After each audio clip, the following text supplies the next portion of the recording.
निश्चितच मला असं वाटतं की पोलीस आपलं काम करतं, कोर्ट आपलं district court, supreme court, high court आपलं काम करत असतं आणि प्रशासन आपलं काम करत असतं, राज्य सरकार आपलं काम करत असतं. तर ते त्यांचं काम आहे आणि ते पोलीस विभागांच्या याच्यात ज्या ज्या लोकांनी काही त्या आंदोलनाच्या दरम्यान काही चुकीचं वागले असतील किंवा काही केलं असणार तर मला असं वाटतं ते पोलीस विभागाने कारवाई केली. त्यात सखोल चौकशी होऊन त्यानंतर जे दोषी असतील त्यांच्यावर कारवाई होणार, जे दोषी नसतील त्यांना मुक्त जावणार.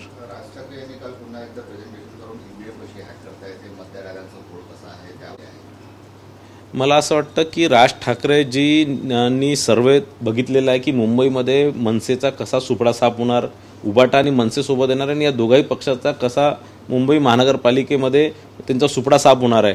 आणि म्हणून कुठेतरी निवडणूक झाली नाही पाहिजे किंवा हारण्याच्या आधीच काहीतरी दोषारोपण करून हारण्याचा जे ठिकरा आहेत ते दुसऱ्याच्या अंगावर फोडण्याचा ते प्रयत्न करतात आहे. मतदार याद्या किंवा या ज्या अशा प्रकारच्या प्रेझेंटेशन हे मला असं वाटतं काहीतरी कपोकल्पित राज ठाकरेंचं आहे. कोणतेही EVM किंवा काही हॅक होऊ शकत नाही. हे वर्षानुवर्ष निवडणुका होत आहे. कोणीच हे प्रूफ सिद्ध करू शकलं नाही की EVM हॅक होऊ शकतं म्हणून. महाराष्ट्र सरकार आता शिवनेरी, राजगड या किल्ल्यांवर नमो केंद्र स्थापन करणार आहे. जर हे केंद्र स्थापन झाले तर आम्ही हे केंद्र फोडून काढू असा इशारा राज ठाकरे यांनी दिला आहे. राज ठाकरे नुसतं त्यांचे इंजिन जे आहे ते नुसतं तोंडाच्या वाफाऱ्याने चालतं. कधी कोणतीही कर्तृत्व त्यांनी केलेलं नाही आहे.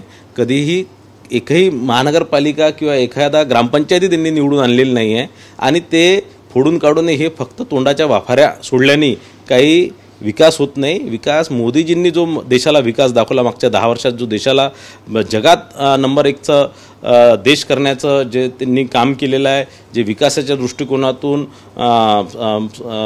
सीमा सुरक्षेच्या दृष्टिकोनातून, अंतर्गत सुरक्षेच्या दृष्टिकोनातून किंवा उद्योगांच्या दृष्टिकोनातून मोठ्या प्रमाणात देशाला पुढे नेण्याचं काम मोदीजींनी केलेलं आहे. आणि या सगळ्या याच्यावर नमो केंद्र राहून त्या केंद्रांच्या माध्यमातून विविध योजना सामान्य नागरिकांपर्यंत पोहोचवण्याचं काम राज्य सरकार करणार आहे.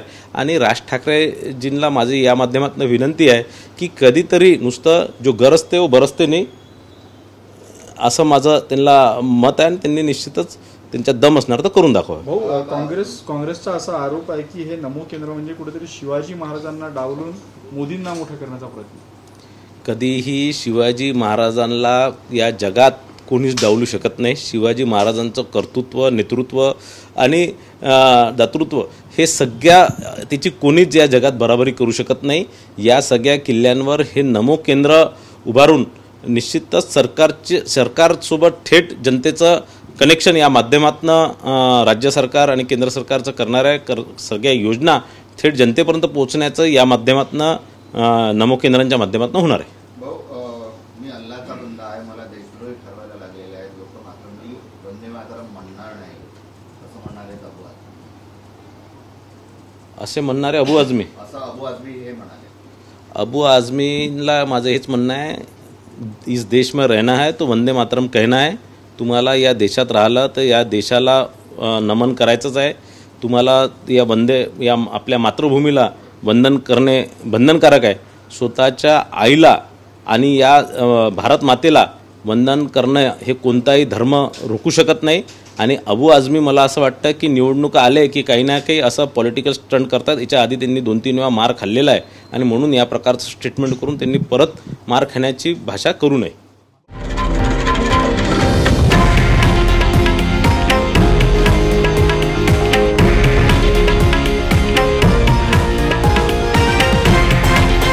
हे आहे देशातील नंबर 1 न्यूज नेटवर्क आणि आपण पाहत आहात TV9 मराठी, एकमेव.